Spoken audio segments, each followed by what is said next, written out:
God is good. All the time. All the time. God is good. Purihin po natin ang Panginoon.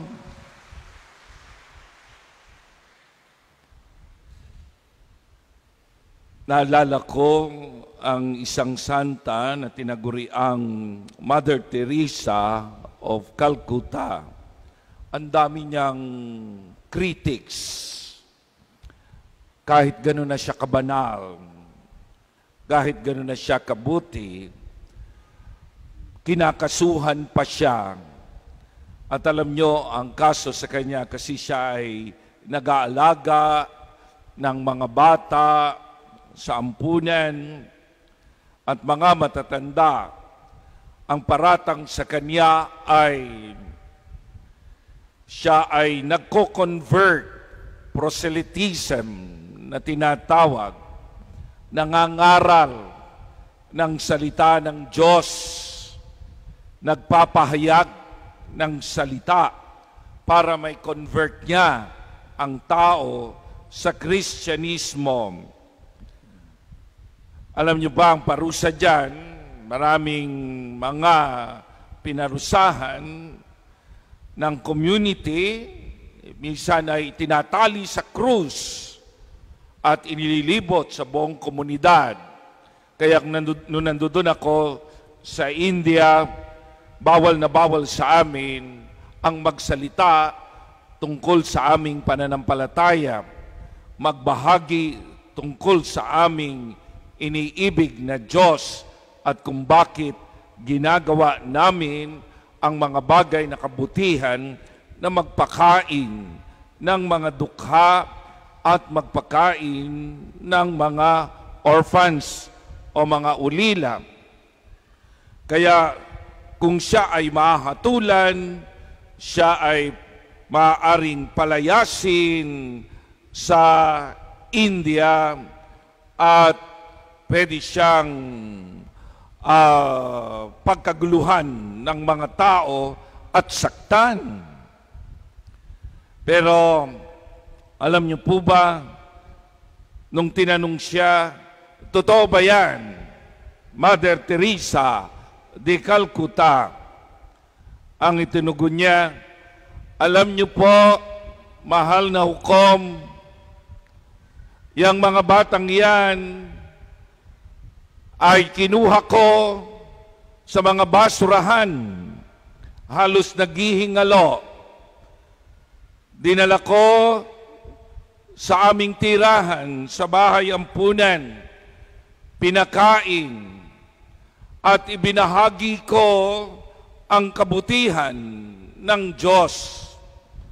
Kung yun po ay proselytismo, yun po ay pagbabahagi ng aking pananampalataya. Sinasabi ko sa kanilang may Diyos. At alam nyo, siya ay nanalo.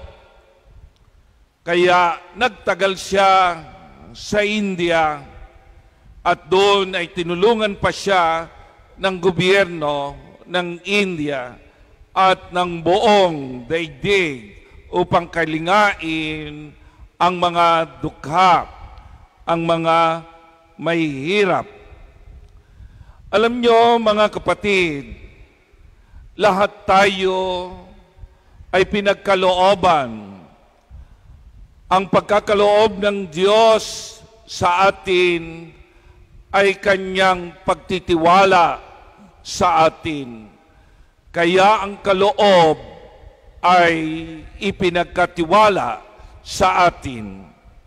Hindi talaga atin ang nasa atin. Miski ang buhay natin ay hindi atin. Lahat ng nasa inyo ay iiwan nyo yan sa daigdig. Yan ay pinagkatiwala ng Diyos. Pati nga ang iyong talino, makikita mo dahan-dahan nawawala. Walang forever sa mundong ito.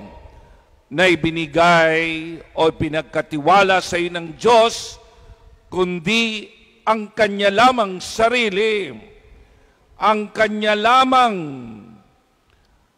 kabanalan ang ibinigay sa iyo, sa iyong puso, buo mong kaluluwa, upang maibahagi mo ang mga ibang kaloob na bigay ng Diyos. Kaya kung mapapansin mo dito, mga kapatid, sa ating Ebanghelyo, tinawag itong parable of the talent sa English. Pero iniugnay sa pera, di ba? Ang unang binigyan ay binigyan ng 5,000 piso. Pero sa ibang translation ay binigyan ng 1,000,000 piso. Kasi kung 5,000 piso lang, ay maliit na yon ngayon. Pero nung panahon ng aking ina, ang kanyang lupang 250 square meter ay binayaran niya ng 1,500 sa loob ng 30 taon. So, ang laki pala ng libo. Pero ngayon, kung pag-uusapan natin, inequate. Ibig sabihin, ito ay ipinaris ang halaga sa pera ng kaloob ng Diyos o yung talent, parang napakaliit. Merong binigyan ng 5,000 piso. Merong binigyan ng 2,000 piso. At merong binigyan ng 1,000 piso. Sabing ganon, yung binigyan ng 5,000 piso, siya ay nag-business. Siguro siya ay nagtayo o nagtinda ng banana Q at tumubo ng 5,000 sa mahabang panahon. Eh di tuwang-tuwa yung nagkaloob, yung nagkatiwala ng 5,000, kaya ang sabi, magaling at tapat na mabuting alipin. Yamang naging tapat ka sa kaunting halaga, pamamahalain kita sa malaking halaga, makihati ka sa aking kagalakan. Parang yung sinasabi ni Kristo sa atin, ang galing mo, talagang mapapagkatiwalaan ka sa lahat ng ibinigay ko sa iyo. Pinagyaman mo yan at natutuwa ako, halika, makibahagi ka sa aking saya. Ako na iyong Diyos ay napakasaya sa iyong pag-uugali, sa iyong estratiya, sa iyong ginawa, sa iyong buhay, sa iyong mga talento. At ganun din yung may 2,000 piso, di ba? Makihati ka. Gumawa siya talaga ng paraan, yung 2,000 piso ay madoble niya upang ang kanyang boss ay maging masaya. Sana ganun. Kapag ang tao ay pinagkatiwalaan ng Diyos, tayong lahat ay pinagkatiwalaan, ang gagawin natin ay kung paano natin palalaguin ang mga ipinagkatiwala sa atin ng Panginoon para magkaroon tayo ng buhay pagbabahagi. Kasi kung wala ka, mga minamahal na kapatid, ikaw ay isang bulagsak, wala kang may babahagi sa iyong kapwa. Ang lahat na lamang ba ng nasa iyo ay wala. Wala. Kasi kung mapapansin mo, mga minamahal na kapatid, itong binigyan ng 1,000 piso, pinagkatiwalaan, abay, Wala siyang ginawa. Ang tanong bakit? Walang ginawa. Siguro, nakita niya, malupit ang aking Panginoon. Natakot siya. Yung may takot, di ba? Pero yung isang nakikita dito, mga minamahal na kapatid, kasi maliit yung binagay sa kanya. Maliit. Kasi ang maliit sa atin ay wala. Ini-equate natin ang maliit sa wala. Wala naman eh. Binigyan lang ako ng ano yan eh. Ng 500. Wala. Wala naman. Ang tatay ko, binigyan lang ako ng ganito. Wala naman. Kaya nakikita mo ang sarili mo, wala. Wala kang talento. May talino kang kaunti, wala pa rin sa'yo. Diba? Maganda ka ng kaunti, pangit ka pa rin, tingin mo sa sarili mo. Negro ka ng kaunti, maitim-itim ka, ang tingin mo sa sarili mo, negrong-negro ka. Wala. Diba? Yan. Yung ganitong pag-uugali, may binigay sa'yo, pagkatapos, wala. Mabuti pa yun yung kapatid ko, laging honor, laging first honor, cum laude, ang swerte-swerte ng pamilyang iyon. Makita mo, nag-aaral sila sa matataas na paaralan, sa mga kilala, matatalino. Maniwala ka bang matatalino yan? Matalino ka. Ayaw mo lang magtiyaga. Ayaw mo lang mahirapan para payabungin ang iyong galing. Di ba? Ganun yung problema sa mga kabataan. Kaya kung mapapansin mo dito, mga minamahal na kapatid, malaki ba yung perang binigay? 5,000. Natuwa nga ang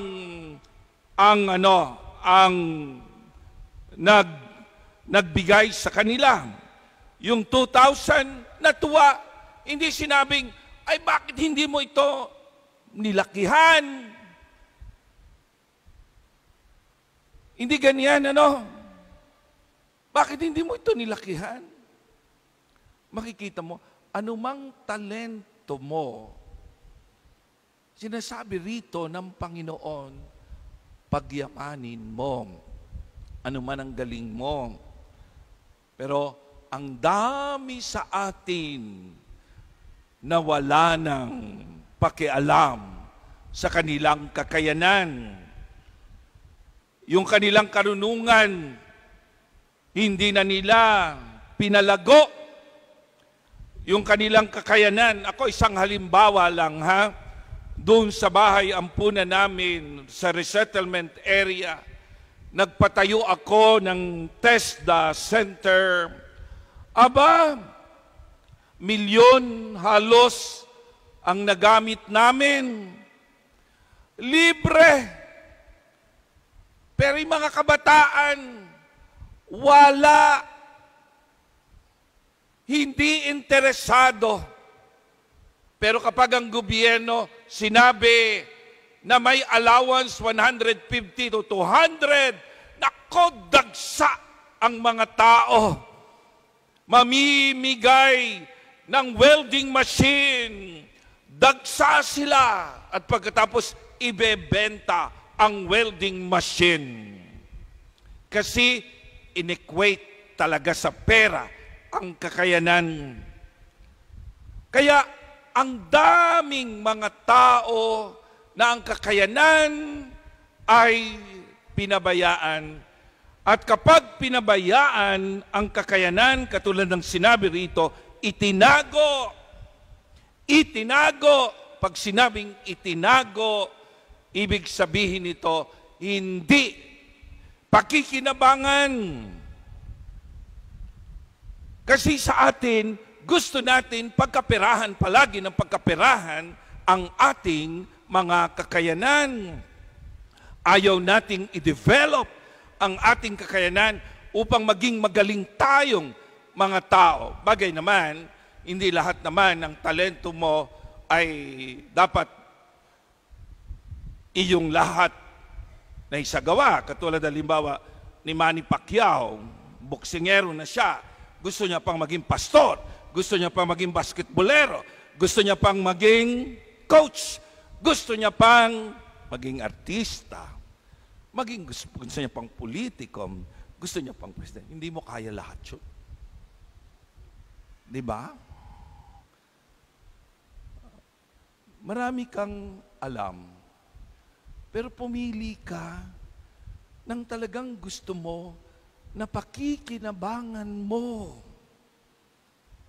at gagamitin mo lalong-lalo na ang iyong mga kakayanan at talino, mga minamahal na kapatid. Kaya tingnan nyo ngayon, kawawa naman si Manny Pacquiao, parang wala.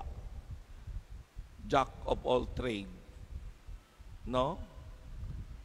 Pero nothing, wala. Meron naman ako kilala. Yung kanyang kakayanan, ganito ang ginagawa niya, talagang pinagkakapirahan niya ang kanyang kakayanan. Hindi niya ibabahagi ang kanyang kakayanan kung walang pera, kung hindi siya babayaran. Napakadamot niya. Meron nga kaming isang cook, hindi ko na sabihin kung sino. Pag nagluluto yon, maniwala kayo, hindi niya sasabihin ng mga ingredients. Sabi ko, napakasarap. Ano ba yung ingredients nito? Naku, mapapahiya ka. Hindi siya marunong magbahagi. Sekreto. Meron naman kaming isang manggagawa ng sound system, hindi dito, dun sa Sapang Palay. Walang ginawa kundi lokohin ang mga taong nagpapagawa sa kanya. Pag nagpagawa ka sa kanya, makikita mo, pagbalik ng appliances sa'yo, kulang na ang laman ng television mo. Tuloy, magaling na magaling siya, totoo, magaling, pero wala nang nagpapagawa sa kanya, patuloy ang paghihirap niya. Hirap na hirap siya. Kasi hindi siya mapagkatiwalaan sa kanyang talento. Meron namang isa, construction worker, karpintero. Paggagawain mo ng doorknob, aabutin ng 3 araw ang doorknob. Pero ang galing niya. Napakagaling. Magaling talaga siya. Magaling gumawa ng mga cabinet. Magaling gumawa sa bahay. Lalong-lalo na kapag kontrata. Pag sinabi, sa loob ng isang linggo, gawin mo yan. Naku, wala pa 1 linggo tapos. Kasi kontrata. Pero kung hindi kontrata, aabutin ng ilang linggo yan. Apakahirap ng ganong mga tao. Diba? Hindi marunong magbahagi. Hindi mapagkakatiwalaan. Hindi pinagyayabong ang kanilang mga kakayanan. Di ba magtitiwala ka sa mga taong mayabong ang kanilang kagandahang asal, ang kanilang kabutihan, very generous ang mga taong ito, mapagkawang gawa kahit na sila'y dukha. Di ba? Yan ang sinasabi ng Panginoon. Kasi sabi niya, makihati ka sa aking kagalakan sapagkat ikaw talaga ang anak ko, anak kita, ganyan ka, kagaling, ganyan ka kabuti, ganyan ka mapagbigay, you are generous. Pero, kung ganyan ang pag-uugali mo, tamad, minsan mga trabahador o tayo mismo, tamad, late, laging napipilitan, magbahagi, paano ka kalulugdan? Kaya nga sabi ng Diyos, sabi ni Jesus, kunin na ninyo ang sa Kanya, yung 1,000 piso. Naku, ang sakit noon. Kung naintindihan natin yon, kunin nyo yung 1,000 piso sa taong iyan. Yang taong iyan ay tamad, masamang alipin. Yang taong iyan ay masamang pag-uugali. At ibigay nyo yung 1,000 doon sa may 5,000, doon sa may 2,000, sapagkat ang meron ay bibigyan pa at ang wala ay kukunan pa.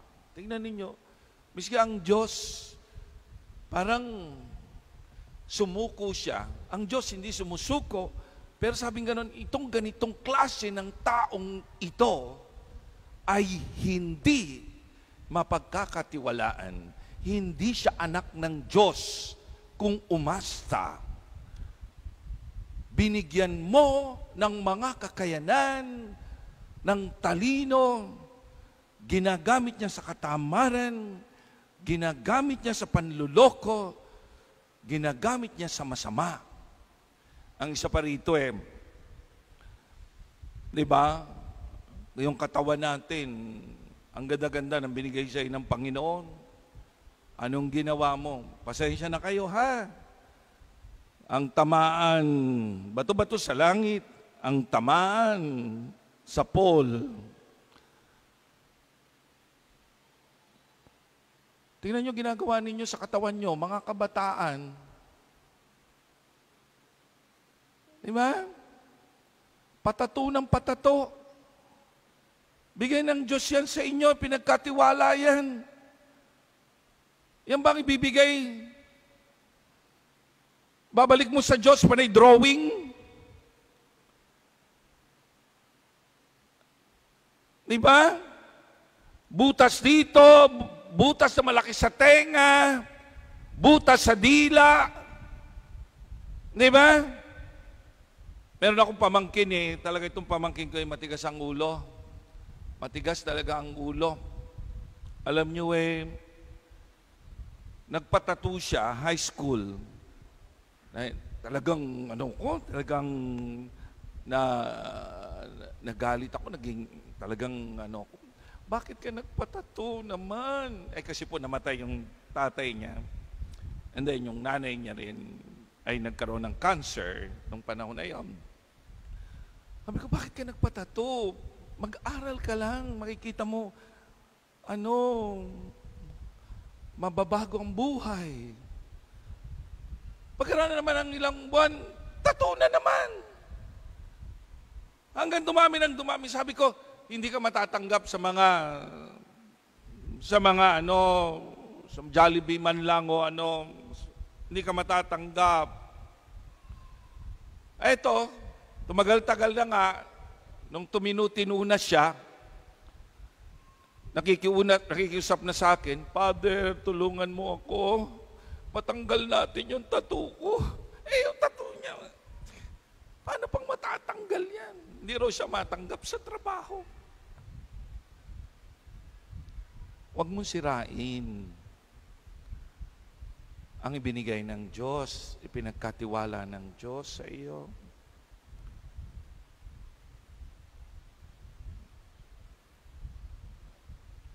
Huwag mong tignan ang sarili mo na wala.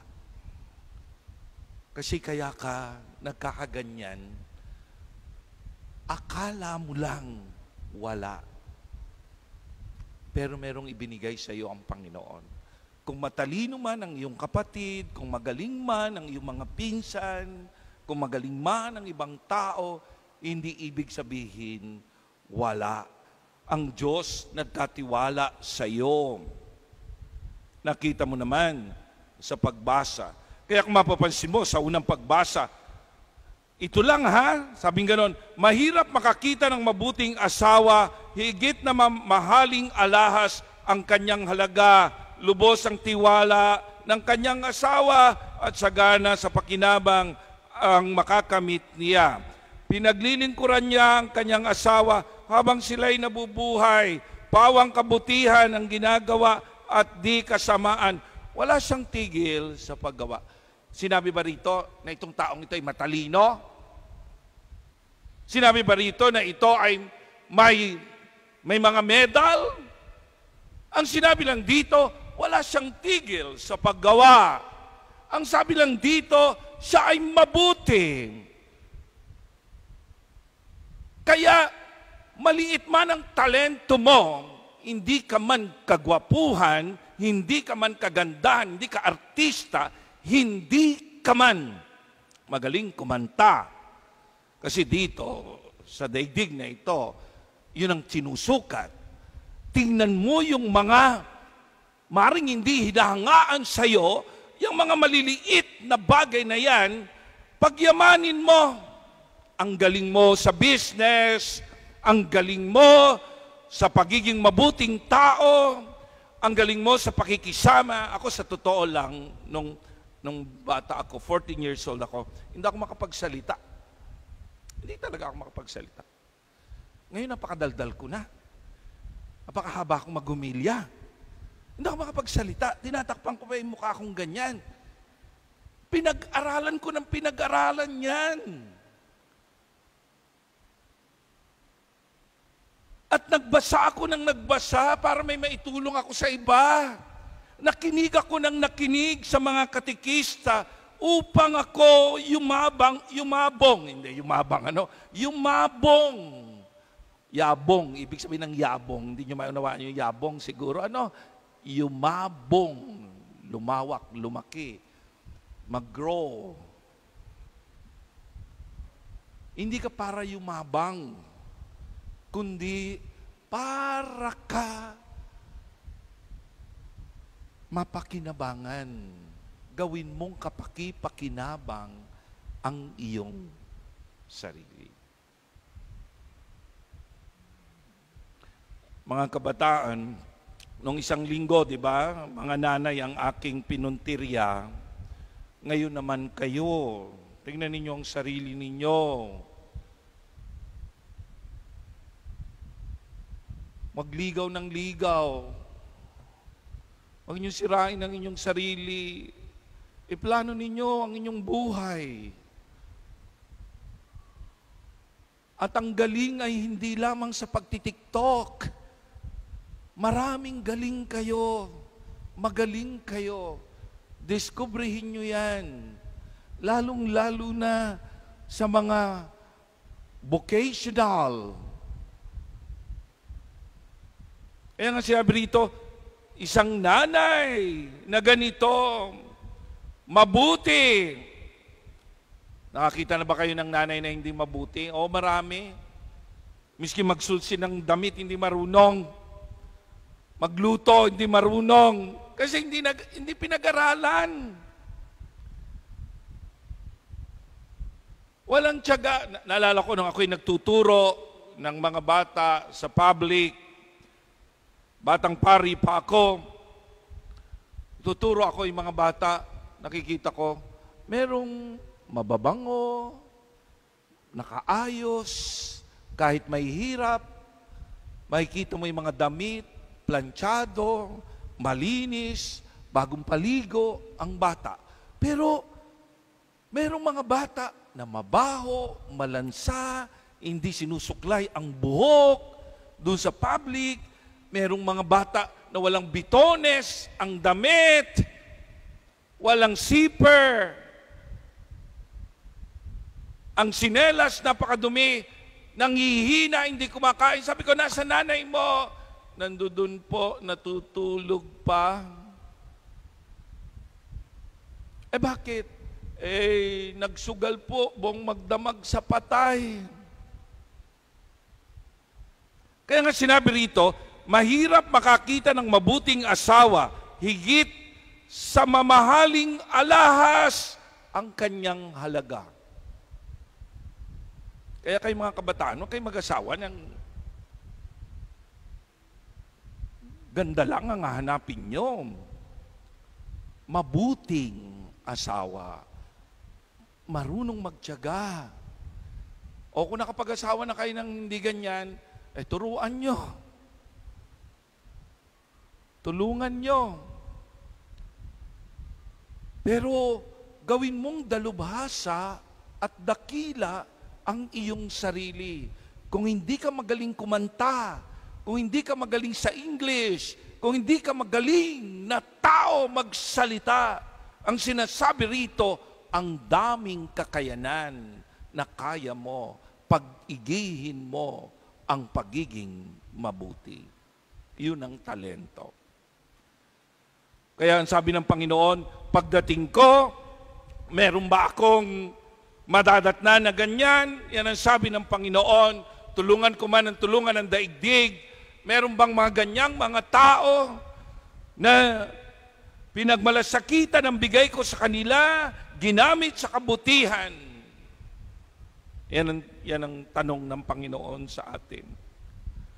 At ang sabi ni San Pablo, kaya nga, kailangan tayo'y manatiling gising, laging handa, malinaw ang isip, di tulad ng iba. Ang paghahanda sa buhay, pag sinabing gising ka, ginagamit mo ang iyong potensyal, ang iyong pagkatao, sa pagsisilbi sa iyong pamilya, sa pagsisilbi sa ibang tao. Lagi kang handa, marami kang buti. Hindi pwede yung mabait ka lang. Mabait yan tatay ko Bigyan mo lang yan ng isang gin, tulog yan. Iba yung mabait, mabuti, maraming alam, maraming buti, maraming talentong pinagyaman. Ang sarap siguro magkaroon ng nanay na ganon at kapatid na ganon. Yung kapatid ko, hindi matalino, pero siyang gustong-gusto ng nanay ko. Mag-alaga sa kanya. At saka, napapakinabangan. Kahit hindi nakapag-aral masyado. Nagluluto, naglilinis. Parang napakabigat ng buhay kung ang kasama mo ay pabigat. Pero napakagaang ng buhay kung ang kasama mo ay marunong sa buhay. Pasensya na kayo, lagi ko na lang kayo sinesemo ng tuwing linggo. Bukas na, sa linggo naman, mga tatay, Christ the King no? Nung isang linggo, mga nanay, ngayon pa rin, mga nanay, mga kabataan, bukas, sa susunod na linggo, mga tatay naman. Okay? God is good. All the time. God is good. Palakpakan natin ang Panginoon. Sa ngalan ng Ama, ng Anak, at ng Espiritu Santo. Amen. So, inuulit ko yung inyong mga talento, yan ang hahanapin ng Panginoon kung inyong ginamit sa kabutihan at pinagaling nyo ang inyong pagkatao. Ngayon, sa katahimikan ng ating mga puso, ipagdasal natin ang ating mga anak, ang ating pamilya, ang ating sarili, habang inaawit natin ang alam kong may magagawa ang Diyos.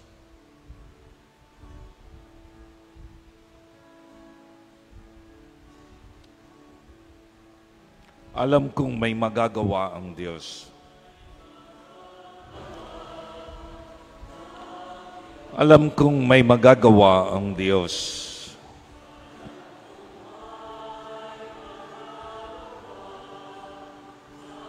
Kung ako'y magtatapat sa Kanya'y maglilingkod.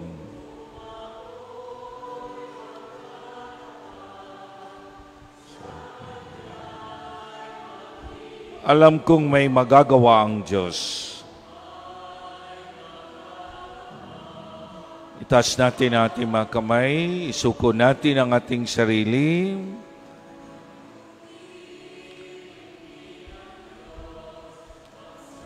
Magmakaawa tayo sa Kanya, alam kong diringgin ng Diyos ang samo ko.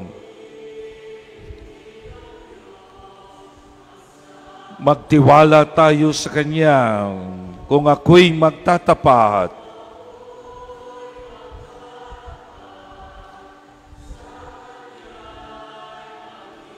Alam kong diringgin ng Diyos ang samo ko. Makinig tayo sa kaibuturan ng ating puso. Ipikit natin ang ating mga mata.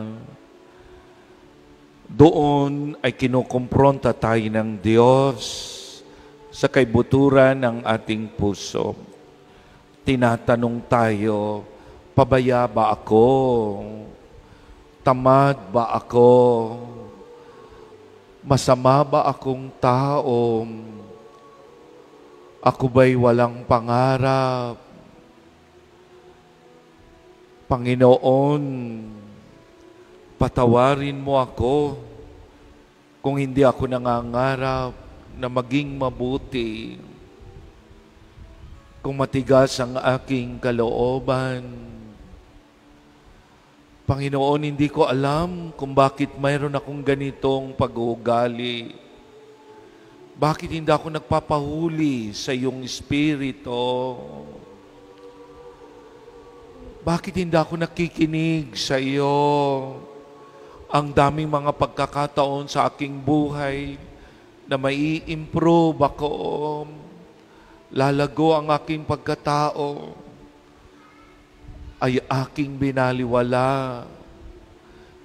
Patawarin mo ako, Panginoon, kung nananatili akong mangmang, kung nananatili akong pasaway, kung nananatili akong makulit, at inilalagay ko ang aking sarili sa kadalikaduhan. Panginoon naming Diyos, maawat mahabag ka. Alam kong meron kang magagawa sa aking sitwasyon. Tulungan mo kami, ang aming pamilya. Meron kaming mga anak na ganito. Meron kaming mga kapatid na ganito. Meron kaming mga mahal sa buhay na hindi na mabuti ang kanilang pagkatao. Tulungan mo kami, Panginoon, na mapalambot ang kanilang kalooban at maakay namin sila. Dito nagsisimula ang problema namin sa tigas ng ulo namin, sa kawalan ng kooperasyon. Patawarin mo ang aming angkan, patawarin mo ang aming pamilya. Kung meron kami mga pagkukulang, kung meron kami mga pagkakamali, na palagi na lamang naming kinababagsakan, kinapapatiran. Panginoon, pumunta ka sa aming pamilya. Tulungan mo kami, samahan mo kami.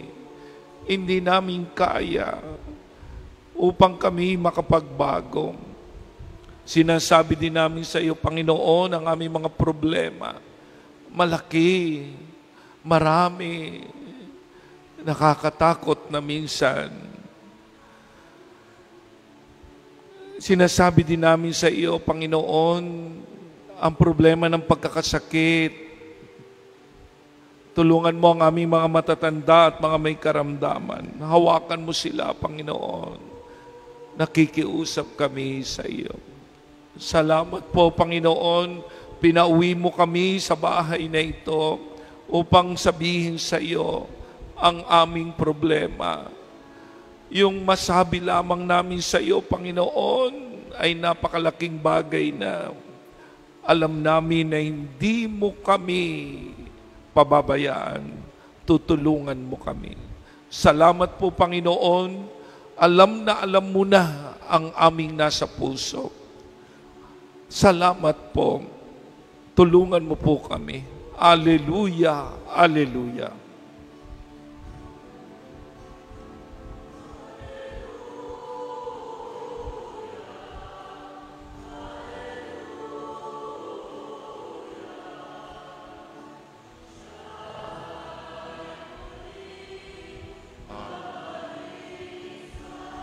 Alleluia, alleluia.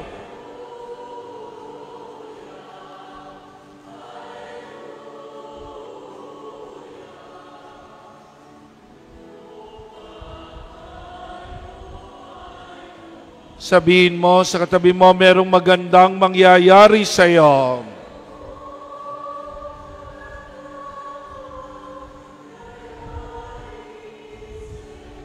Kung lalapit ka kay Jesus,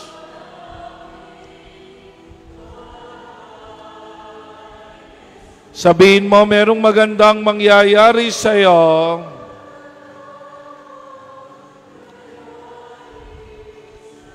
Kung lalapit ka kay Jesus. Salamat po, Panginoon. Salamat po, naramdaman ka namin. Salamat po, hinarap mo kami. Purihin natin ang Panginoon. Amen.